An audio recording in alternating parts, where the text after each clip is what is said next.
जय यीशु। प्रभु यीशु के सामर्थ्यवान नाम पर आप सभी लोगों को और एक बार फादर अभिवादन करते हैं। बाइबल तीर्थ यात्रा में आज 173वां दिन की व्याख्या हम सुनेंगे।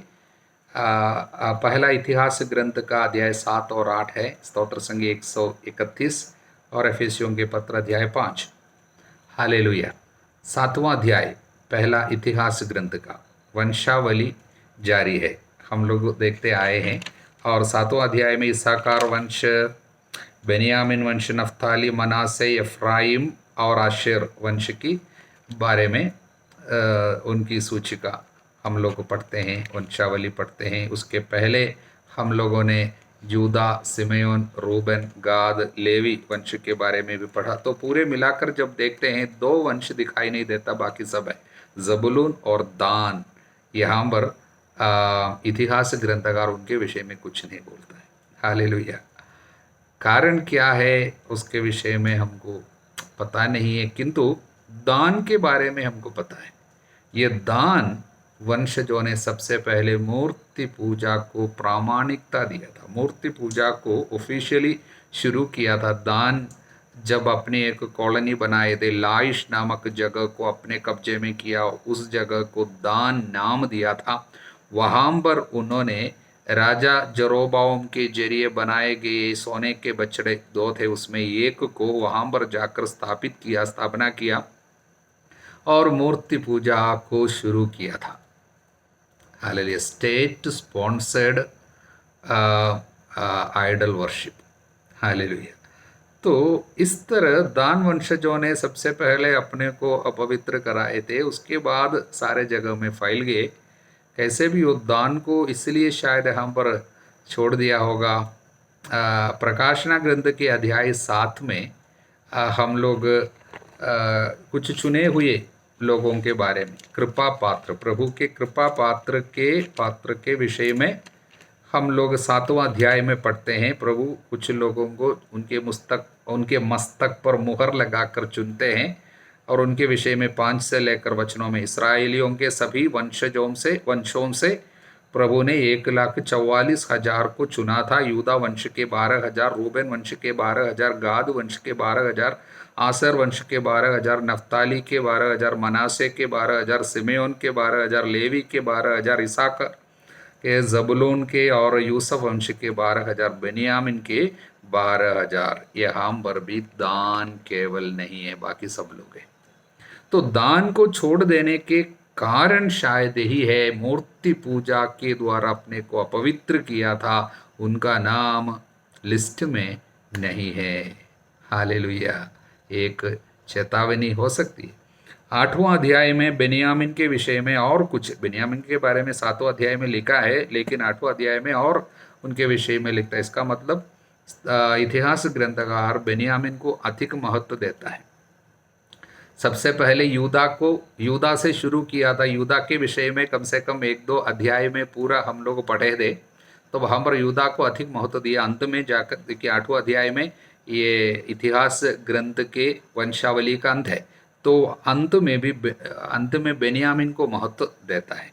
ये यूदा और बेनियामिन का उनकी विशेषता क्या है? ये दोनों वंश मिलकर सतेन किंगडम, दक्षिण राज्य, यूदा राज्य बना था। हालेलुया। बाद में जब इज़राइल 2 राज्य में विभाजित होते हैं, हम लोग देखे हैं इज़राइल और यूदा में, तो यूदा राज्य में कौन कौन थे? यूदा वंश और बेनियामिन वंश। बाकी सारे वंश मिलकर नॉर्थर्न किंगडम, उत्तरी राज्य बने थे। नाम क्या रखा था? इज़राइल। राजधानी समारिया और यूदा की राजधानी यरूशलेम। तो यूदा को पहले इतिहास ग्रंथकार, पवित्र शास्त्र जिन्होंने लिखा, उन्होंने यूदा को अधिक महत्व दिया है, क्योंकि हम जानते हैं यूदा से ही मसीहा आ रहे हैं। इसलिए यूदा को महत्व देने के कारण यूदा राज्य के 2 वंश को, एक को पहले, दूसरे को बेनियामिन को अंत में रखकर उसके बीच में एक क्या है, एक सैंडविच की तरह इज़राइल के यानी नॉर्थर्न या उत्तरी राज्य इज़राइल के सारे वंशों को बीच में रखा है। हालेलुया। बेन्यामीन का और एक महत्व है, बेन्यामीन वंश से ही साउल इज़राइल का पहला राजा, उसके विषय में अगले अध्याय में बोलने जा रहे हैं, इसलिए उनको ज़्यादा महत्व देते हुए बेन्यामीन के बारे में अधिक बताए गए। तो प्रियजनों, हम लोग अब इतने समय में पिछले अध्यायों में भी वंशावली देखते आ रहे, कई सैकड़ों नाम लिखे गए हैं और दुनिया के अंत तक जब तक बाइबल रहेगा ये नाम भी यहाँ पर लिखा हुआ रहेगा। दुनिया में कितने नामी देश, नामी जाति लोग सब रहे और उनमें काफ़ी शक्तिशाली लोग सब आए, लेकिन उनका सब नाम मिट गया। दुनिया में रहे, कुछ कार्य किए, चले गए, किंतु प्रभु के चुने हुए लोग जो है इस्राएल के लोगों में प्रभु अनेक लोगों का नाम हमेशा के लिए यहाँ पर लिख कर रखा है और ये मिट नहीं जाएगा। जब तक दुनिया रहेगी तब तक ये नाम भी सब रहेगा, अनेक लोगों का, प्रभु के चुने हुए लोगों का नाम एवरलास्टिंग रिमेम्बरेंस याद रखा जाएगा। इससे एक संदेश होगा, ये एक सूचना है किसके बारे में? प्रभु के पुस्तक के बारे में, मेमने के किताब जीवन के ग्रंथ में जिनका नाम लिखा गया है, जिनका नाम पाया जाएगा, उनको केवल शांति मुक्ति मिल जाते हैं। इसलिए शायद उसकी एक सूचना हमको देते हैं, यहाँ पर हमारा भी नाम प्रभु के किताब में होना चाहिए, उसके लिए अच्छा जीवन बिताए, प्रभु के लिए हम लोग काम में आए, प्रभु के काम में हम लोग आ जाए, मुक्ति योजना में हमारा नाम हम प्रभु के सहभागी बने, सहयोग दे। एक और बात यहाँ पर देखा गया है, ये वंशावली में उत्तर राज्य इज़राइल के राजाओं में एक का भी नाम इधर नहीं। उत्तर राज्य, दक्षिण राज्य, इज़राइल, यूदा के सारे राजाओं का नाम हम लोगों ने वंशावली में देखा, लेकिन इज़राइल के किसी एक राजा का भी नाम, उनका परिवार का नाम यहाँ पर पाए नहीं जाते हैं। उदाहरण के लिए जरोबाम के बारे में नहीं पढ़ते हैं, बादशाह राजा के बारे में, उम्री राजा के बारे में, जेहू के बारे में, सब कुछ भी एक नाम भी किसी का भी नाम यहाँ पर नहीं। कारण वे सब के सब मूर्ति पूजक थे, न केवल मूर्ति पूजा किया बल्कि कराया। इसलिए उन लोगों का नाम यहाँ पर दिखाई भी नहीं देता। इतिहास ग्रंथकार उनके विषय में कुछ नहीं बोलते। प्रभु को धन्यवाद। हालेलुया। हम आगे बढ़ेंगे। स्तोत्र संख्या 131, एक छोटा सा स्तोत्र दाऊद के जरिए, किंतु इसमें बहुत सुंदर संदेश हमें देखने को मिलते हैं। घमंड, उद्दंडता, गर्व और महत्वाकांक्षा का सुंदर खंडन इस स्तोत्र में देखने को मिलता है। चार्ल्स स्पर्जियन ने एक बार कहा, स्तोत्र संख्या 131 भले ही पढ़ने के लिए बहुत छोटा है, किंतु सीखने के लिए तो बहुत बड़ा है। हालेलुया। इसमें एक छोटे बच्चे के विषय में तो बताए गए हैं, किंतु प्रभु में वयस्क, मच्योर, समझदार आदमी का मनोभाव और उसका अनुभव हमें हम पर देखने को मिलता है। ईश शास्त्रियों के मुताबिक ये स्तोत्र तब लिखा गया है, तब गाया गया है, जब दाऊद के विषय में साउल ने और उनके साथियों ने कई आरोप लगाए थे।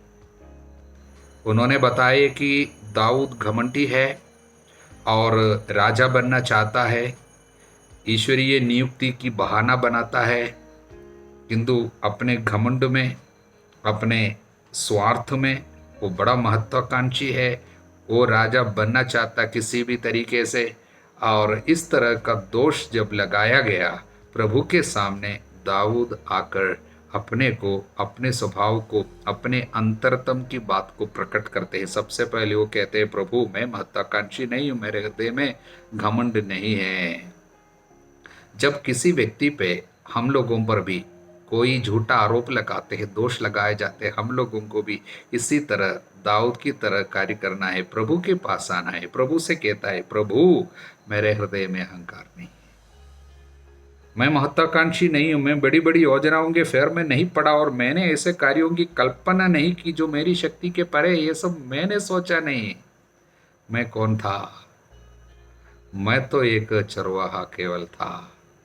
तूने कुछ कार्य के लिए मुझे इस्तेमाल तो किया, कर भी रहा है, किंतु मेरे हृदय में ऐसी महत्वाकांक्षा, बड़ी बड़ी योजनाओं की फेर में पड़े हुए घमंड मुझ में नहीं है। और वो दूसरी बात प्रकट करते हैं, मेरे साथ जो भी बीतता है उसे मैं स्वीकार करता हूँ, और मेरे अंदर शांति है, मैं सब कुछ शांति से ले लेता हूँ। कैसे हैं? माँ की गोद में सोए हुए दूध छुड़ाए बच्चे के सदृश मेरी आत्मा शांत और मौन है। ठीक उसी बच्चे की तरह मेरी आत्मा मुझ में है। हालेलुया। तो एक छोटे बच्चे की तरह मुझ में शांति है।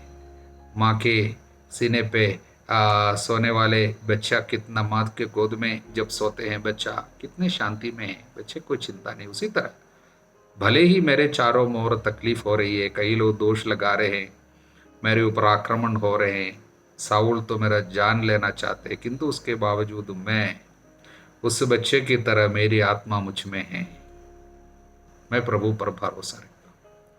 इतना करने के बाद अब लोगों से वो कहते हैं, इज़राइल, पहले प्रभु पुकार कर शुरू किया था, अभी इज़राइल प्रभु पर भरोसा रखो अभी और अनंत काल तक। अब लोगों को शिक्षा देने के लिए वो तैयार हो जाता है, मच्योर हो गया, आध्यात्मिक अधिकार मिल गया। स्वयं इन तमाम परिस्थितियों से होकर गुजरे, उस समय प्रभु पर श्रद्धा रखना, भरोसा रखने का प्रशिक्षण उनको मिल गया। उसके बाद लोगों के सामने शिक्षा देने के लिए प्रभु उनको तैयार करते हैं और उनको योग्य बनाए। इसको आध्यात्मिक अधिकार कहते हैं।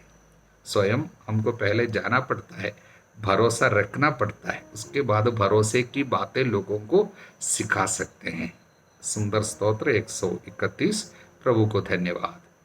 संत पौलुस के एफेसियों के नाम लिखे पत्र का अध्याय 5 हमने देखा। 14 अध्याय से इस पत्र का दूसरा भाग है, और इस भाग में व्यावहारिक जीवन के लिए कुछ निर्देश संत पौलुस हमको दे रहे हैं, इसलिए 14 अध्याय को हम देखा। 5वां अध्याय में मुख्य रूप से 2 संदेश है। पहले भाग में 1 से 20 तक के वचनों में संत पौलुस ईश्वर के प्रिय संतान हम होने के नाते उसके अनुसरण करने के लिए बताया, प्रभु का अनुसरण। और दूसरे भाग में पति पत्नी के रिश्ता के बारे में कुछ शिक्षा दे रहे हैं। तो पहले भाग में ईश्वर के, आप लोग ईश्वर की प्रिय संतान है, इसलिए उसका अनुसरण करें। किस तरह ईश्वर का अनुसरण करना है? मुख्य रूप से 10 बातें संत पौलुस बताते हैं, 10 कार्य। पहला कार्य यह है वचन 2 में, प्रेम के मार्ग पर चले जिस तरह मसीह ने आप लोगों को प्यार किया। ईश्वर का अनुसरण करना हो, सबसे पहले प्रेम का मार्ग। सभी कार्यों में प्रेम प्रेम प्रेम, शत्रुओं से प्रेम, सभी लोगों को प्रेम, प्रेम का मार्ग, प्रेम से प्रेरित होकर सब कुछ करें, ये पहला। दूसरी बात है, आप लोगों के बीच किसी प्रकार के व्यभिचार, अशुद्धता, लोभ की चर्चा तक ना हो। अशुद्धि और व्यभिचार और लोभ, इनसे दूर रहे। लोभ यानी लालच। तीसरी बात, भद्दी, मूर्खतापूर्ण, अश्लील बातचीत ना हो। जीभ पर नियंत्रण, ये है तीसरी बात, वचन 4 में हम पढ़ते हैं। चौथी बात है, निरर्थक तर्कों से आप लोगों को कोई धोखा ना दे, दूसरों के धोखा में ना पड़े निरर्थक बातों से, क्योंकि इसलिए इन बातों के कारण ईश्वर का क्रोध विद्रोही लोगों पर आ पड़ता है। आप लोग उनसे कोई संबंध न रखे, उन लोगों से कोई संबंध न रखे, इसलिए सावधान रहना है। निरर्थक बातों से, तर्कों से, धोखा देने वाले लोगों से सावधान रहना है। यह है चौथी बात। पांचवी बात वचन 10 में, आप ये पता लगाते रहे प्रभु को कौन सी बातें प्रिय है। पता लगाना हर चीज में प्रभु क्या चाहता है। अगर प्रभु होता इस समय क्या फैसला लेता, इस परिस्थिति में प्रभु मेरे जगह में होता तो वो कैसे व्यवहार करता, वो क्या फैसला लेता, इस तरह पूछना है। पता लगाते रहे कौन सी बातें प्रभु को प्रिय है। पांचवी बात। छठवीं बात यही है, लोग जो व्यर्थ के काम अंधकार में करते हैं उनसे अब दूर रहे, उनकी बुराई प्रकट करे, या पापमय जीवन बिताने वाले लोगों से दोस्ती ना करे और उनका तारीफ ना करे। हाँ, तुमने बढ़िया किया। कुछ लोग उनके गलत रिश्ता के बारे में उदाहरण के लिए बातचीत कर रहे हैं, आप भी उनके साथ मिलकर उनकी बातों को सुनते हैं और तारीफ करते हैं और उनको बधाई देते हैं, मानो सब सही कर रहे हैं, बढ़िया है। इस तरह नहीं बोलना, बल्कि उनकी बुराई को प्रकट करें, एक्सपोज दम, उनके सामने बोलना है ये पाप है, आप जो कर रहे ठीक नहीं कर रहे। नशा लेने वालों को साथ देकर उनके साथ बातें करते हुए नहीं बैठना, उनको लगना चाहिए आपको देखकर हम जो कर रहे हैं गलत कर रहे हैं। इसलिए उनके पाप को, बुराई को प्रकट करे, बुराई को छिपाना नहीं। यही है छठवीं बात वचन 11 में। और सातवीं बात यही है वचन 15 में, अपने आचरण का पूरा पूरा ध्यान रखे, मूर्खों की तरह नहीं बुद्धिमानों की तरह चले। बुद्धिमानी, बुद्धिमानी किसमें है? वचन कहता है हमें जीवन की क्षणभंगुरता सिखा जिससे हमें सद्बुद्धि आवे। बुद्धिमानी इसमें है कि आपको ये पता चले कि जीवन यहाँ पर छोटा नश्वर है, आज नहीं तो कल हमको छोड़ना, जो सब छोड़कर जाना पड़ेगा। इसलिए ऐसे ना जिए यहाँ पर मानो आप यहाँ पर हमेशा रहने वाले, बल्कि ऐसे रहे कि आप यहाँ पर परदेशी है, सफर में है। ये बुद्धिमानी है। हालेलुया। यही है सातवीं बात। आठवीं बात वचन 16, वर्तमान समय से पूरा लाभ उठाए क्योंकि ये दिन बुरे हैं। हालेलुया। समय का पूरा फायदा उठाओ, समय को इस्तेमाल करो, व्यर्थ में बेकार में समय मत व्यतीत करो। पूरे दिन मोबाइल पर मत बैठो। हालेलुया। गेम देखकर नहीं बैठना गेम खेलते, क्योंकि समय बहुत कम है और बुरा समय भी है।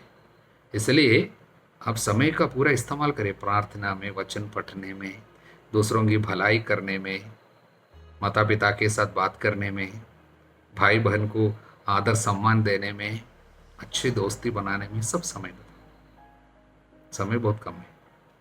यही है आठवीं बात। नौवीं बात वचन 18, अंगूरी पीकर मतवाले ना बने, इससे विषय वासना उत्पन्न होती है, बल्कि पवित्र आत्मा से परिपूर्ण हो जाए। आत्मा चाहिए, दारू छोड़ दीजिए, ऐसा है। ये नशा जो है पवित्र आत्मा के अभिषेक से वंचित करती है, इसलिए। और अंतिम बात 10वीं बात, मिलकर भजन, स्तोत्र, आध्यात्मिक गीत गाया करे, पूरे हृदय से प्रभु के आदर में गाते बजाते रहे। हमारे प्रभु यीशु मसीह के नाम पर सब समय सब कुछ के लिए पिता ईश्वर को धन्यवाद है। स्तुति का जीवन, एक दूसरे से मिलते समय जो भजन गाइए, एक साथ वचन पढ़िए और भजन गाइए, प्रभु को धन्यवाद दीजिए सब कुछ के लिए सदा समय। इस तरह 10 संदेश संत पौलुस दिए हैं एफेसियों के इस पत्र के पहले भाग में, इस 5वां अध्याय का पहले भाग में, जिस ये 10 कार्य काय के लिए हमें सक्षम बनाते हैं, ईश्वर के अनुसरण। हालेलुया। और दूसरा भाग है वचन 21 से 33 तक, वहां पर पति पत्नी के रिश्ता के बारे में सबसे पहले पत्नियों को बताते हैं प्रभु जैसे पति के अधीन रहे। ऐसा है, आप जैसे कलीसिया प्रभु के अधीन रहती है, उसी तरह आप अपने जीवन साथी के अधीन रहे। अधीनता स्वीकार। और पति को कहता है, पति उसी तरह पत्नी का पति को कहता है वचन 25 में, पतियों अपनी पत्नी को उसी तरह प्यार करो जिस तरह मसीह ने कलीसिया को प्यार किया। वहां पर भी कलीसिया और यीशु की रिश्ता को लेके आते हैं और बोलते हैं जिस तरह यीशु ने कलीसिया को प्यार किया उसी तरह आपको प्यार करना होगा। पत्नी से कहते हैं कि जिस तरह कलीसिया प्रभु का अधीन रहती है सब बातों में, उसी तरह आप अधीन रहिए। हालेलुया। जिस तरह कलीसिया मसीह के अधीन रहती है उसी तरह पत्नी को भी सब बातों में पति के अधीन रहना चाहिए। ये दो बातें बताने के बाद